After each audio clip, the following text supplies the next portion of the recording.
Hello everyone and welcome back to the Dungeon Learner's Guide. Today we've got another Commander's Guild deck tech. This is deck number 202 and it's titled I Hope You Know What My Cards Do because I sure don't. And if you haven't seen this show before, what we're doing is randomly selecting a card from scryfall.com, working with a budget of $100 or less and building a commander deck for Magic the Gathering around a theme of the chosen card. So this week our random card was suggested to us by Doodle over on Discord, and that card is Ayesha Tanaka. And she is a white, blue, 2/2 legend. I believe she's a human now. I would have to go back and double check. But she has banding, and you can tap her and counter target artifact effect requiring an activation cost unless the artifact's controller pays a white. Play this ability as an interrupt. So it's kind of an old templating. There is unfortunately not really a new templating for this, but in general, she can tap to counter an activated ability of an artifact unless they pay a white mana. However, that's not really the main thing that we want to be building around with Ayesha because she's a little bit unique in several ways. And with that being said, we of course have to talk about the commander, which is Ayesha. Since she's our random card of the week, it only makes sense for us to build around her as the commander, kind of an unspoken rule on the channel. So with that being said, let's jump into some of our themes for this deck and break down what we're really trying to do. So the first piece of this is the main thing that I wanted to focus on with this deck to make it unique is going to be banding. Banding is a very old keyword that doesn't show up on cards anymore, so there are going to be a lot of people who don't really know how it works. And if I'm being perfectly honest, I am kind of one of those people. So I will do my best to describe banding and what it does, but please let me know down in the comments if I miss something. Banding essentially allows you to attack with a creature that has banding, or several creatures with banding, and up to one creature without banding as a band. That means that they would attack as one creature rather than multiple, and then gives the attacker or the defender, whoever controls the banding creatures, the ability to decide how combat damage is dealt. So, for example, if we have Benelish Hero, which is 1 white for a 1/1 summon hero, I believe it's just a human soldier now, with banding, she could attack with another creature with banding, say Ayesha. They attack together, and instead of attacking as two separate creatures, they attack as one creature and can be blocked by only one creature. But we, as the people who control the banding attackers, get to decide how the damage is dealt. So if they are attacking with our 1/1 and we're attacking with our 2/2, and they block with a 1/1, we can have them do that 1 damage to Ayesha instead of our hero, keeping it alive. So there are some key cases to this. For example, the creatures don't share keywords. If a creature with flying bands with a creature without flying, they can both be blocked by a creature on the ground. So there's kind of a lot that goes into this, and like I said, I'm pretty confident I'll miss something along the way, so please correct me if you notice that I say something incorrect, because banding is very complicated, and I wasn't playing when it initially came out. I've done my best to learn, but we'll see how I did. Otherwise, though, moving on to our next theme of the deck, this one is going to be blocking. And specifically, kind of the goal of this deck is we want to put all of our banding creatures together into one giant band, and then also have creatures like Saprazan Air, which is 1 and a blue for a 1/1 merfolk, and it says whenever it becomes blocked, you may draw 3 cards. This then gives us the ability to say, hey, we are attacking you with 3 creatures for, say, a total of 9 damage. If you block it, we draw 3 cards. So we want to put our opponents in one of these situations where they can either choose to block our creatures and give us a tremendous amount of value and possibly lose their own creatures in the process, or they can take a pretty significant amount of damage. That's not to say that we're going to be playing these giant, massive creatures, because you may notice the Benelish Hero, Saprazan Air, even Ayesha, they're 1/1s, maybe 2/2s at best. So we need to find a way to really increase what we can do with our little creatures, and that is where theme number 3 comes in, which is caring about creatures with power 2 or less. A surprising amount of banding creatures have power 2 or less, and there's very few that actually have more, have 3 to 4 power, and those are 5-6 mana creatures. So it's much more likely that we will find those lower drop creatures and can take advantage of cards like Enduring Innocence, which is 1 white white for a 2/1 enchantment creature Sheep Glimmer. It has lifelink. Whenever one or more other creatures you control with power 2 or less enter, draw a card. This ability triggers only once each turn. And when Enduring Innocence dies, if it was a creature, return it to the battlefield. Under its owner's control, it's an enchantment.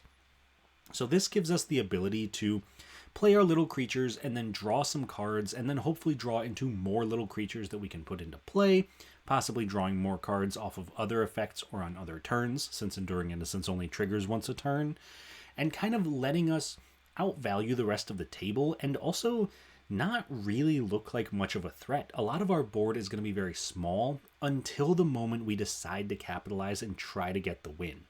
So with that all being said, let's move on from our themes and get into some of our key cards. The very first key card that I want to highlight is going to be Body of Knowledge, one of the best cards we can have to throw into a band that doesn't actually have banding, because it is 3 blue blue for a star avatar. Body of Knowledge's power and toughness are each equal to the number of cards in your hand. You have no maximum hand size, and whenever Body of Knowledge is dealt damage, draw that many cards. So in theory, we should have a pretty full grip of cards every single turn, probably 7, maybe even more if we're lucky enough to have something like Body of Knowledge that gives us no max hand size.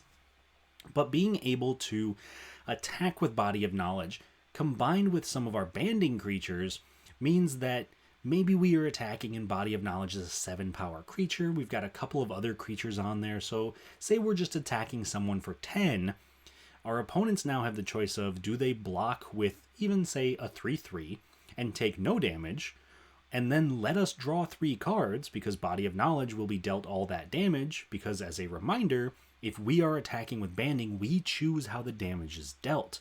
We can also have it be additional damage. So if it is only 7 power and someone blocks with a 10/10, we can still assign more than lethal damage to the Body of Knowledge, meaning that we could still draw 10 cards.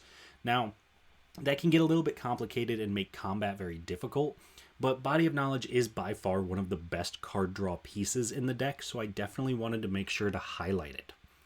Moving on to our next key card, we have Gra's Unstoppable Juggernaut. And this is 8 mana for a 7/5 legendary artifact creature Juggernaut.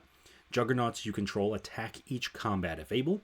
Juggernauts you control can't be blocked by walls, and other creatures you control have base power and toughness 5/3 and are Juggernauts in addition to their other creature types. The main reason that this is going to be one of our key cards is because, like I mentioned earlier, a lot of our creatures have base power and toughness 1/1 or 2/2, maybe 3 if we're really lucky. So being able to have this massive, essentially overrun effect, turning our creatures into 5 power attackers, means we can push through a significant amount of damage kind of out of nowhere. Because if we play this pre-combat, our opponents won't know to expect it. They might be looking at our board thinking like, they've just got 5 1/1s, what can they really do? And then we drop Graz and are attacking with 5 5/3s and can just dish out 25 damage kind of out of nowhere. So Graz is a phenomenal way to close out the game, and it can be a little bit tricky because it does mean your creatures have to attack, but it's a great way to close out the game if you can kind of deal with that drawback. Finally though, moving on to our last key card, this one is going to be Felidar Retreat. And Felidar Retreat is in here for a couple of different reasons. But let's read through the card and I'll kind of explain it. So it is 3 and a white for an enchantment. It has landfall. Whenever a land enters the battlefield under your control, choose 1. You can either create a 2/2 white cat beast creature token, or put a +1/+1 counter on each creature you control. Those creatures gain vigilance until the end of turn. So first off, being able to make a token whenever we play a land is great because it's a 2/2. That means it's going to be triggering a lot of our card draw abilities. So even if we draw, say we're empty-handed, we draw a land, we play it, we get a cat, we can at least try to draw some more cards.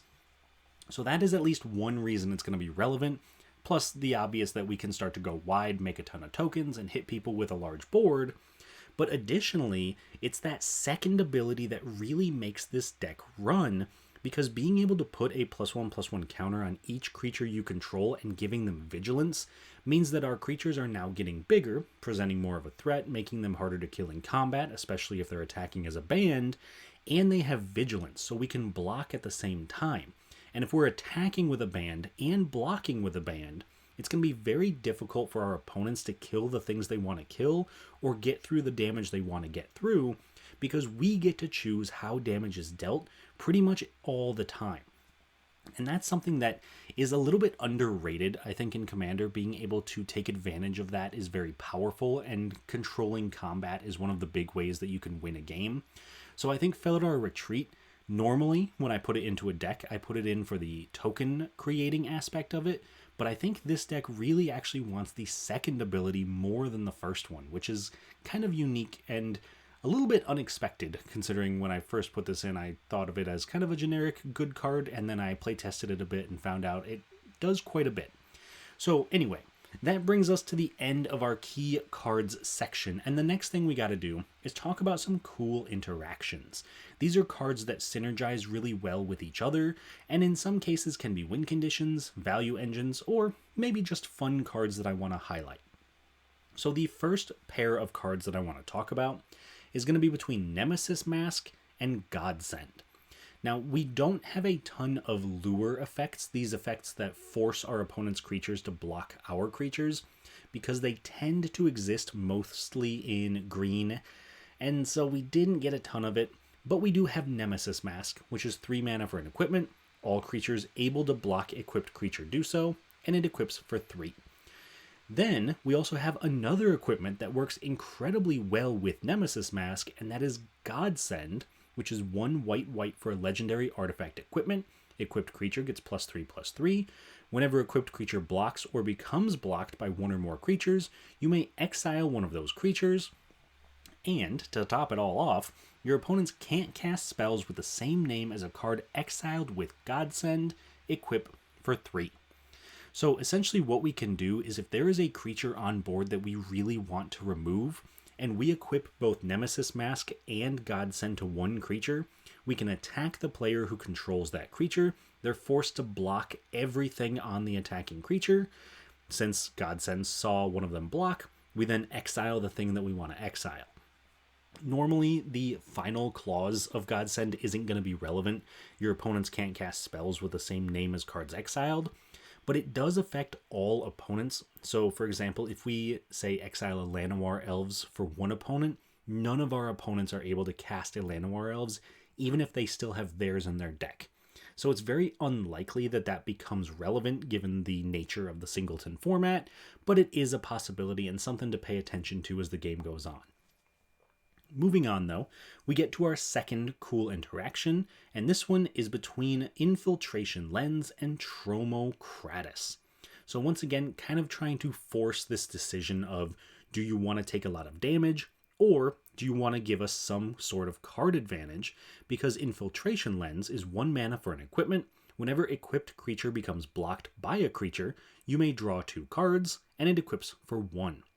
Tromokratis is 5 blue for an 8/8 legendary creature Kraken. It has hexproof unless it's attacking or blocking, and it can't be blocked unless all creatures defending player controls blocks it.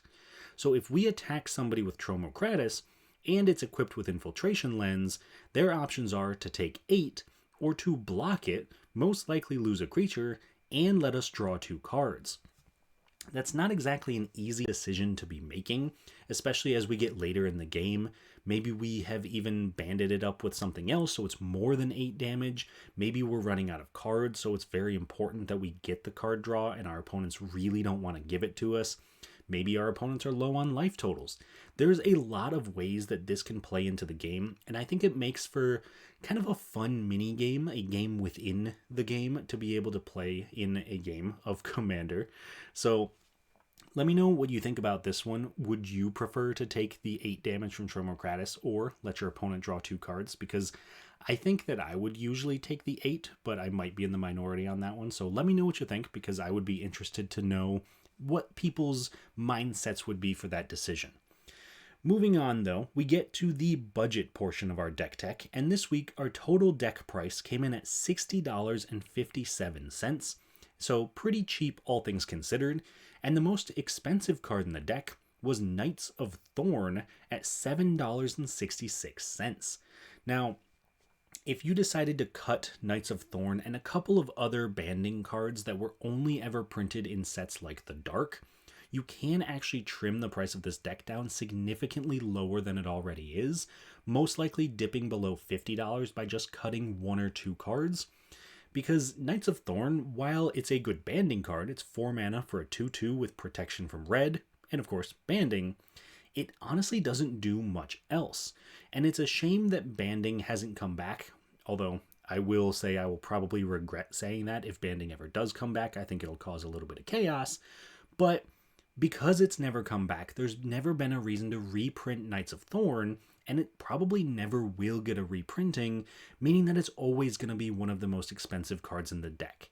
So I do think that plays a factor in building this deck. I think that it's difficult to put it together when you really want to be focusing on banding, and there's a lot of these old cards that are quite expensive that don't actually do much else. However, since it's a banding deck, I obviously am not going to recommend cutting out Knights of Thorn, especially because we are still sitting at about $60. But if you do need to trim the price a little bit, you can easily cut Knights of Thorn and trim it to almost about $50. On the other hand, if you're looking for a card to include into the deck that's a little bit outside of our budget range, I do have a suggestion for you there as well, because the card that I would put into this deck if we had an unlimited budget would be Dolmen Gate. Dolmen Gate is a little bit unique because it only cares about attacking creatures, but it's a 2-mana artifact that simply says prevent all combat damage that would be dealt to attacking creatures you control. Because a lot of our creatures are very tiny, and we want to kind of put our opponents in the situation of, do you want to take damage or give us card advantage? Being able to say, you can either take the damage or give us the card advantage, but regardless of what happens, our creatures are surviving. There is nothing you're going to be able to do to kill our creatures, means that that decision gets a lot harder, especially when we're throwing things like Tromokratis into the mix, and meaning that they might take even more damage. So I really think Dolmen Gate is phenomenal for any creature-based aggro deck, and for ours, because of our small creature synergies, I think it's even more important. However, if you're putting a card into the deck, you obviously have to take a card out of the deck, and the card I would recommend taking out is Errand of Duty, which is 1 and a white for an instant. Put a Knight token into play. Treat this token as a 1/1 white creature with banding. Normally, I would not recommend removing one of the key creature types or creature abilities in the deck, so it's tough to say take out this 2-mana 1/1 with banding, but it is a 2-mana 1/1 with banding, and it's only going to be making a token, which means it's much more susceptible to things like bounce. We can't protect it quite as easily, and we don't have any synergies that rely on instants or sorceries, so I think that it's one of those cards that could do okay, but if you have the chance to swap it out for Dolmen Gate, I think Dolmen Gate's going to do a much better job throughout the course of a game. That, though, brings us to the end of our deck tech, and before we check out a game with this deck, I do want to take a second to thank all of our patrons and channel members, and of course thank everybody who's currently watching for liking the video, because I'm sure you all liked the video, and subscribing to the channel, because I'm sure you're all also subscribed to the channel. So thank you goes out to all of our patrons and channel members for going a little bit above and beyond. So thank you to William Swiftfoot, Doodle, Eric Hui, Ryder Cole, Jeffrey Boos, Vintage, Salty and Sunshine, Tyler Esme, Sven Van Nimwegen, Patty Wack, Keegan Tawney, Jakar, Galen, Brian Holiday, Richard, and the Oak Monster. So to all of you, thank you all so much for all of your support. I genuinely really do appreciate it. And if you are interested in getting a little bit of support for the channel and also getting access to things like the deck lists a week early, a Discord channel where we brew up a lot of the decks and also play the games that show up in the videos, and some other great things as well, then please do check us out on Patreon, patreon.com/dungeonlearnersguide, and right here on YouTube as a channel member. And last but not least, if you have not already, check out our affiliate codes for Shipping Shield, where if you're looking for a little bit of a discount on an amazing shipping product, we have those in the description of the video as well. So, without any further ado though, let's check out how this deck performs in a game and run it up against 3 opponents. So, this week we are being joined by Doodle playing Feldegriff, Bilal playing Wolverine, best there is, and Jason playing Eowyn Shield Maiden. Starting off with Doodle's Feldegriff deck, this is kind of your typical Feldegriff deck. It is a group hug style strategy, so he wants to give his opponents cards and creatures, and then try to find a way to turn that to his advantage. And I believe one of Doodle's biggest win cons in this deck is actually gates. There have been enough gates printed that Maze's End can still work in a 3-color deck, which I think is pretty cool if he's able to kind of pillow fort himself up and turn his opponents against each other. I think that's a really sweet way to try to win the game. Moving on to what I think is probably the most dangerous deck at the table, that is Bilal's Wolverine deck. This is one of those cards that I think can kind of just win games out of nowhere. Wolverine essentially doubling all his damage, being able to regenerate, getting +1/+1 counters, I think means that it's very difficult to kill, and I'm sure he's got ways to give it trample or evasion, and I'm worried that if we attack with our creatures and we don't straight up kill Bilal, there's a solid chance that he just immediately swings back, kills us in one shot with Wolverine, and there's not going to be much we can do about it. So that is my pick for the most threatening deck at the table. But let me know down in the comments, once we're done with this, which deck you think is going to be the toughest for ours to face.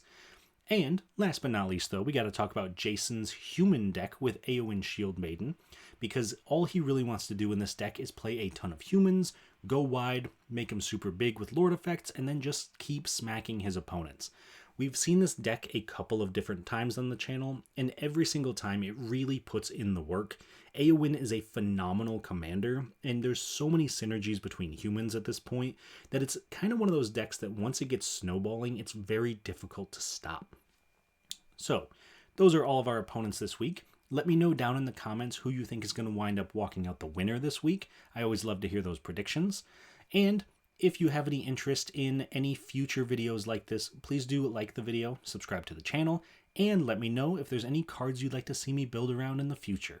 But with that being said, let's jump into this game, and I'll talk to you all once it's done. At the start of the game, I go first, followed by Doodle, Bilal, and then Jason. On my first turn, I play a Temple of Enlightenment, scrying 1. Doodle plays a Gond Gate, letting his gates enter untapped. Bilal plays a Forest and casts the Ozolith, putting +1/+1 counters on it when a creature he controls dies, equal to the counters the creature had on it. Then he can move those counters to another creature when he moves to combat. Jason plays a Plains, casts a Soul Ring, and then also casts Thought Vessel, gaining no maximum hand size. I play a Plains and cast Helm of Chatsuk, which can be activated to give a creature banding until the end of turn.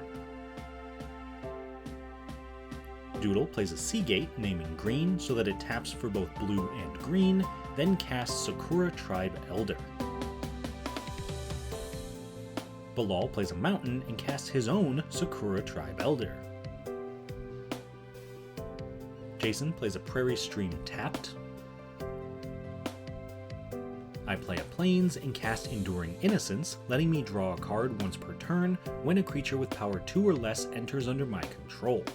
Then, at the end of turn, Doodle sacrifices his Sakura Tribe Elder to search his library for a basic land, putting it into play tapped, and, still at the end of turn, Bilal also sacrifices his Sakura Tribe Elder to search his library for a basic land, putting it into play tapped as well. On Doodle's turn, he plays a Maze's End and casts Devoted Druid, which can untap itself by putting a -1/-1 counter on itself. Then he also cast Eladamri's Vineyard, letting each player make 2 green mana in their first main phase. At the end of turn, Jason cast a Path to Exile, exiling Devoted Druid and letting Doodle search his library for a basic land, putting it into play tapped. Bilal cast Grumgully the Generous, putting a +1/+1 counter on each non-human creature that enters under his control, then plays an Oran Reef the Vastwood and casts Rampant Growth, searching his library for a basic land, putting it into play tapped.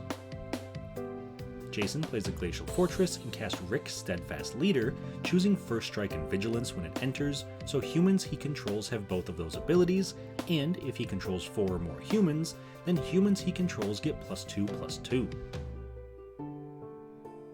I play a Plains and cast Kjeldoran Warrior, which has banding, drawing a card when it enters, and also casts Stalwart Pathlighter, so when I move to combat, if I control creatures with 3 or more different powers, all my creatures gain indestructible until the end of turn. After that, I move to combat and attack Doodle for 2 with Enduring Innocence, gaining 2 life. Doodle plays a Reliquary Tower, gaining no maximum hand size, then casts Consecrated Sphinx, drawing 2 cards whenever an opponent draws a card. When Bilal draws for his turn, Doodle draws 2, then Bilal plays a Rootbound Crag and casts Laelia the Blade Reforged, which exiles the top card of his library when it attacks, being able to play it this turn, and putting a +1/+1 counter on Laelia whenever a card is exiled from his library or graveyard. Once that's resolved, he casts Mana Gorger Hydra, which gets a +1/+1 counter whenever a player casts a spell. When Jason draws for turn, Doodle draws 2, and then Jason attacks me for 3 with Rick. When I draw for my turn, Doodle also draws 2, then I cast Sardok, Master of Buckland, drawing a card, letting Doodle draw 2, and now letting me make a 1/1 halfling token whenever a creature with power 2 or less enters under my control, making one of those tokens when he enters as well. Once that resolves, I cast Infiltration Lens and equip it to Kjeldoran Warrior, letting me draw 2 cards whenever it becomes blocked. Then I move to combat, giving my creatures indestructible until the end of turn, pay to give Enduring Innocence banding, and attack Bilal for 6 with the Warrior, Enduring Innocence, and Stalwart Pathlighter as a band, meaning they attack and can be blocked as 1 creature. Bilal chooses not to block, taking 6 while I gain 2. Doodle plays a Citadel Gate, naming green so it taps for both green and white, then cast his commander Feldegriff.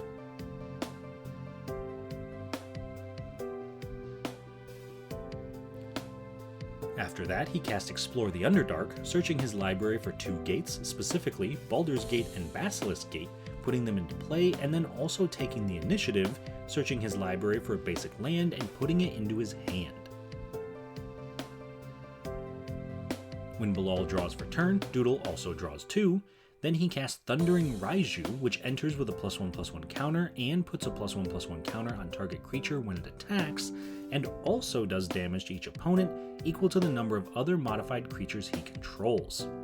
After that, he casts his commander Wolverine, Best There Is, which also gets a counter when it enters, deals double damage, gets a counter whenever it deals combat damage to a creature, and can be regenerated for 2. Bilal then activates Oran Reef to give Wolverine another +1/+1 counter, and attacks Doodle for 10 with the Mana Gorger Hydra, but he blocks with the Consecrated Sphinx, killing it and only taking 4, letting Bilal take the initiative and search his library for a basic land, putting it into his hand.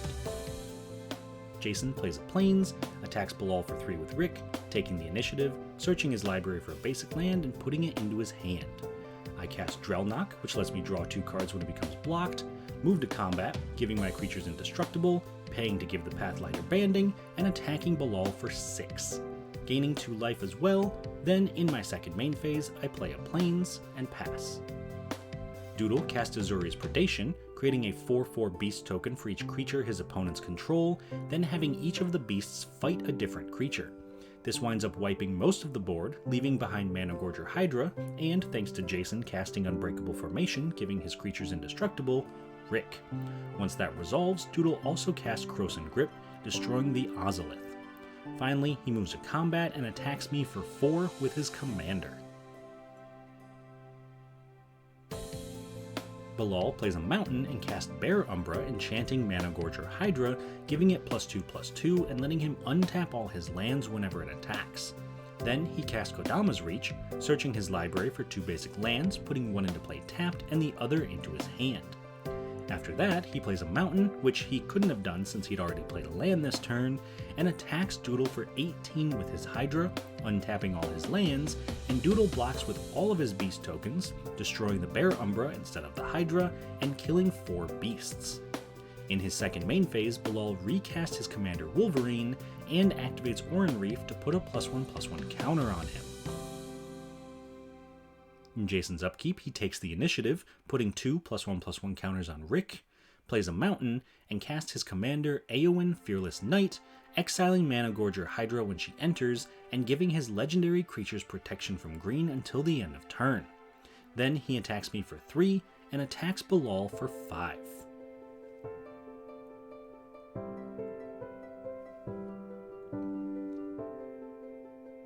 On my turn, I cast Kildoran Sky Captain, which has banding, drawing a card when it enters, and I equip Infiltration Lens to the Sky Captain, letting me draw 2 cards if it becomes blocked. At the end of turn, Doodle activates Feldegriff, giving it trample until the end of turn, and giving me a 1/1 Hippo token. On Doodle's turn, he plays a Misty Rainforest, sacrificing it, paying a life, and searching his library for a breeding pool, putting into play untapped, paying 2 life. Then he casts Pier's Whim, naming each player as a friend, so we all search our libraries for a land, putting them into play tapped. This lets me get an Azorius Chancery, returning a plains to my hand, lets Doodle get a Heap Gate, lets Bilal get a Temple of Abandon, scrying 1, and lets Jason get a Command Tower. After that, Doodle casts Fight or Flight, letting him now, when an opponent goes to combat, separate their creatures into 2 piles, and making that opponent choose one of the piles, only being able to attack with the chosen pile. Bilal cast a Verdurous Gearhulk, putting 2 +1/+1 counters on Wolverine and 2 +1/+1 counters on itself when it enters. He also activates Oran Reef, putting another counter on the Gearhulk. In Jason's upkeep, he takes the initiative, making Doodle lose 5 life, then cast Faramir, Steward of Gondor, letting him become the monarch whenever a legendary creature with mana value 4 or greater enters under his control, and also letting him make 2 1/1 human soldier tokens in his end step if he's the monarch. That means he can cast his commander, Eowyn Shield Maiden, but before she can resolve, Doodle has a response, countering her with Rewind and untapping 4 of his lands. Jason then moves to combat and attacks me for 5 with Rick, but before blocks, Doodle activates Maze's End, returning it to his hand and searching his library for a Simic Guildgate, putting it into play. This lets him activate Feldegriff 3 times, giving it Trample 3 times, and giving me 3 1/1 Hippo tokens, drawing me a card. This lets me block Rick with a Hippo, killing the token and taking no damage.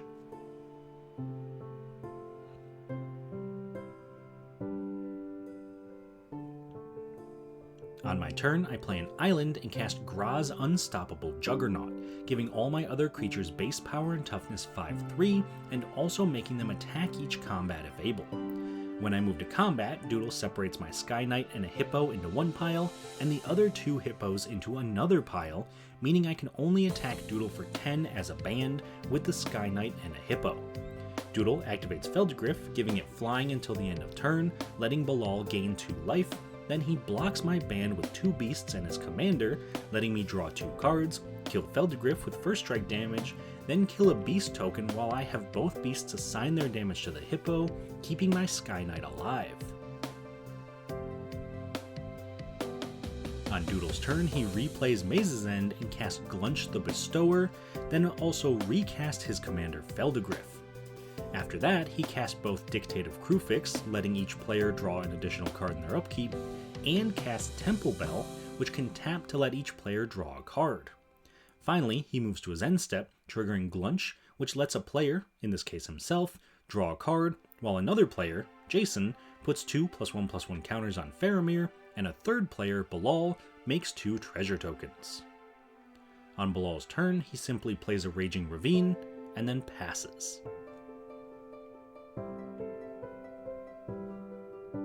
In Jason's upkeep, he takes the initiative, drawing a card, and casts Eomer, King of Rohan, entering with a +1/+1 counter for each other human he controls, which is 3, making Jason the monarch, and then doing damage equal to its power to any target, doing 5 to Glunch, killing it.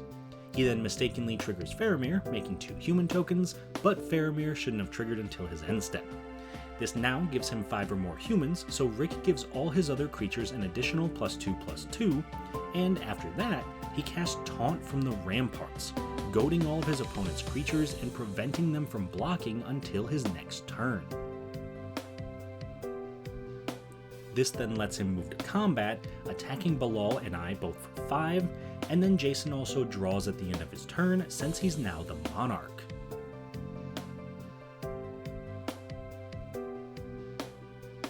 On my turn, I play an island and cycle a Desert of the Mindful and cast Ayesha Skirmishers, which has banding and gives all creatures that band with it first strike. Before I move to combat, Doodle activates Temple Bell, letting each player draw a card. Then I attack Doodle with the Sky Knight and a Hippo for 10 total damage.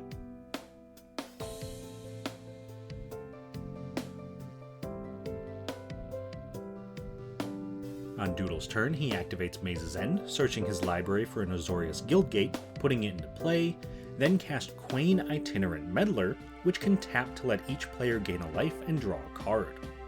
He also cast Orzhov Advocist, letting each player put 2 +1/+1 counters on a creature they control in Doodle's upkeep, but any player who does can't attack him until his next turn. He then replays the Maze's End and activates Feldegriff, returning him to hand, letting Bilal draw a card before recasting his commander, Feldegriff.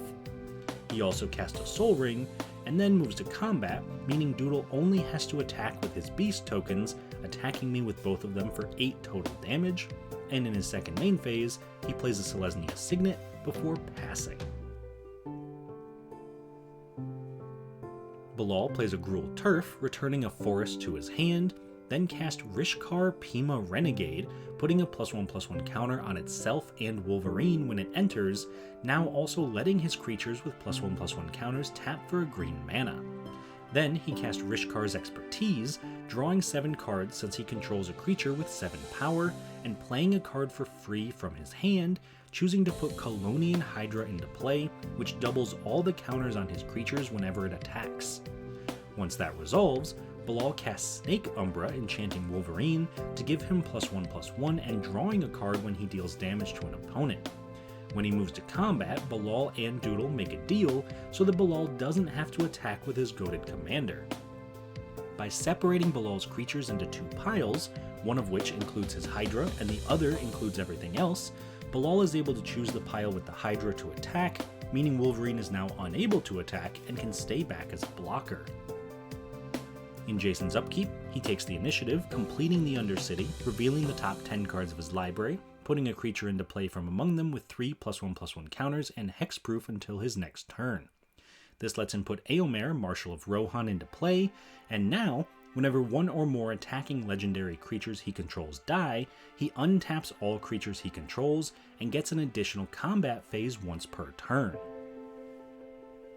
Once that's resolved, Jason casts Flowering of the White Tree, giving his legendary creatures +2/+1 and Ward 1, while also giving his non-legendary creatures +1/+1. He also dashes in Riders of Rohan, creating 2 2/2 Human Knight tokens with Trample and Haste. Moving to combat, Doodle separates Jason's creatures so that he can only attack with half of them, meaning he attacks Doodle for 27 with everything that can attack. Then Doodle blocks with Eomer, the Riders, and a soldier with Quain, the Advocist, and Feldegriff, killing all of the blockers, but meaning Doodle only takes 12 damage, going down to 4. At the end of turn, Doodle activates Temple Bell, letting each player draw a card, and Jason's Riders of Rohan is returned to his hand, while he draws another card for being the Monarch and makes 2 more human tokens.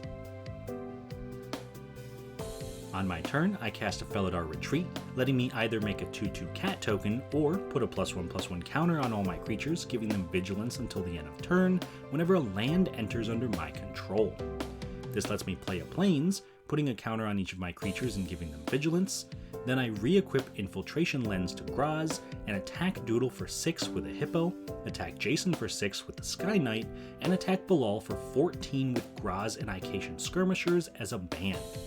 Bilal blocks with Rishkar, killing him and taking no damage, while I draw 2 cards, do 6 damage to Jason, taking the Monarchy, taking the initiative, searching my library for a basic land, putting it into my hand, and also doing 6 damage to Doodle, knocking him out of the game.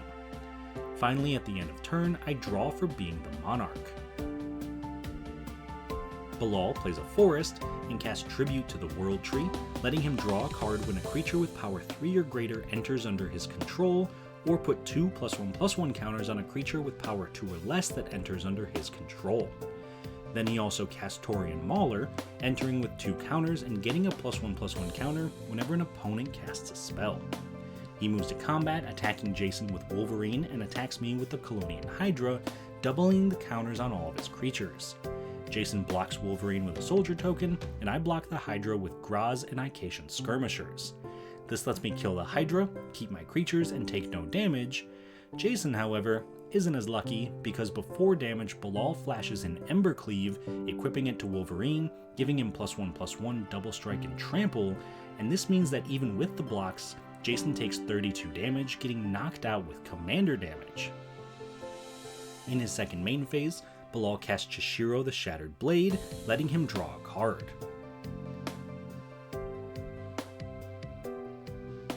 In my upkeep, I take the initiative, putting 2 +1/+1 counters on my Sky Knight, then play an island, giving all my creatures vigilance and a +1/+1 counter. This lets me attack Bilal with my entire board for 39 damage, but he blocks Graz, the Skirmisher, and a Hippo, killing Graz, the Skirmisher, and Chishiro, letting me draw 2 cards and doing 16 damage to Bilal, putting him to only 1 life. Then in my second main phase, I cast a Soul Ring and cast Knights of Thorn, which has banding and protection of red, drawing a card when it enters. I also equip Infiltration Lens to the Knights of Thorn, and finally I draw at the end of turn for being the Monarch. On Bilal's turn, he moves straight to combat, attacking me for 40 with Wolverine, but before the damage, I cast Aether Spouts, putting all attacking creatures on the top or bottom of their owner's libraries, meaning I take no damage. In his second main phase, Bilal recasts his commander Wolverine, drawing a card. Unfortunately for Bilal, that's not enough to save him, since in my upkeep I take the initiative, having him lose 5 life, knocking him out, and winning me the game.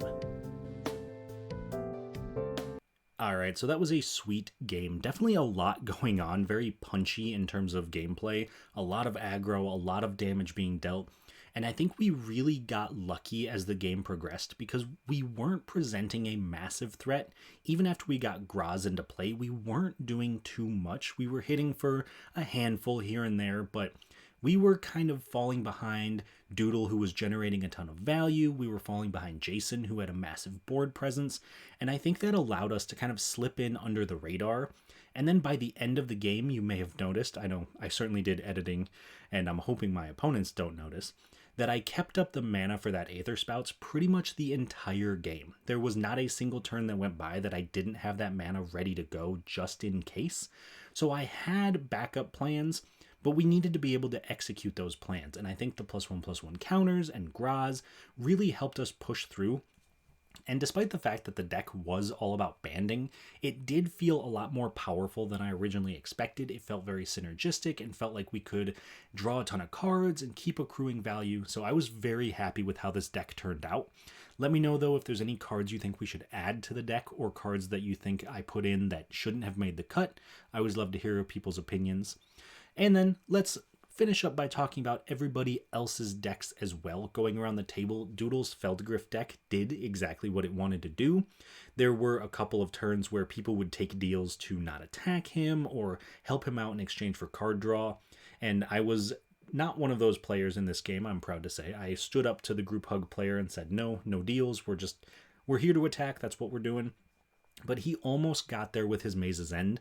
I think at the end of the game, he wound up with 8 gates in play, so very close to winning, but overall very impressed by Feldgriff. Continuing around the table to Wolverine, I was incredibly impressed with how Wolverine performed, being able to come out of nowhere and just one-shot Jason with an Embercleave. Very impressive, very unexpected. At that point, we had all just kind of expected Jason to win the game. I had quite literally even started shuffling my deck for the next game in anticipation of dying on Jason's next turn. So to see him get knocked out and see the complexion of the game change completely was super crazy and super fun. And I think Wolverine has some fun gameplay aspects where he just kind of wants to come down, start swinging, and just never stop, which feels very on flavor. And then, last but not least, of course, Jason's human deck really struggled in the early game. He didn't actually get a red mana source until turn 6, and at that point he had fallen behind and he didn't think he was going to catch up, and honestly the rest of us also did not really see him as being able to catch up. And then he just started dropping human after human and threat after threat until he eventually just kind of got out of control, and there wasn't really anything anyone could do to stop him. And even when Bilal had swung at him with this giant Wolverine, if he had decided to block with more of his humans and survived the attack, there's a solid chance that he just goes ahead and wins on his next turn.